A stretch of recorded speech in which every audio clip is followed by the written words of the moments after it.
আমাদের দেশে শহরে কিংবা গ্রামে প্রায় প্রত্যেকটা ফার্মেসিতেই যৌন উত্তেজক কিংবা যৌনবর্ধক ট্যাবলেট বিক্রি করা হয়।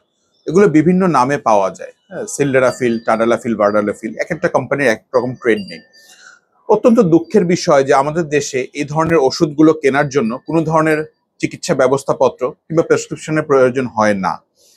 তো সচরাচর দেখা যায় যে অনেকেই না বুঝে এই ট্যাবলেটগুলো কিনে ফেলেন এবং কিনে খাওয়া শুরু করেন। প্রত্যেকটা পেশেন্টের বা প্রত্যেকটা পুরুষেরই কিন্তু এ ধরনের ট্যাবলেটগুলো দেওয়ার আগে আমরা তার বডি ওয়েট, তার কন্ডিশন, তার হার্টের কোনো সমস্যা আছে কিনা এগুলো দেখি থাকি। অনেক ক্ষেত্রে দেখা যায় যে পেশেন্ট এগুলো বেশি ডোজে খেয়ে ফেলে, ওভারডোজড হয়ে যায়। সেই ক্ষেত্রে খুব কমন একটা ফেনোমেনা বা খুব কমন একটা মেডিকেল ইমার্জেন্সি নিয়ে আমাদের কাছে আসেন, সেটাকে বলা হয় প্রায়োপ্রিজম। প্রায়োপ্রিজম কথাটার অর্থ হচ্ছে যখন এই যৌন উত্তেজকগুলো খাওয়া হয় তখন দেখা যাচ্ছে লিঙ্গটা প্রচন্ড শক্ত হয়ে যায় এবং শক্ত হয়ে যাওয়ার পরে তার যৌন ক্রিয়া সম্পাদন করার পরেও লিঙ্গটা আর নরম হয় না, শক্ত অবস্থাতে থেকে যায় এবং এই কন্ডিশনটা কিন্তু প্রচন্ড রকম ব্যথা হয় এবং প্রচন্ড পেইনফুল।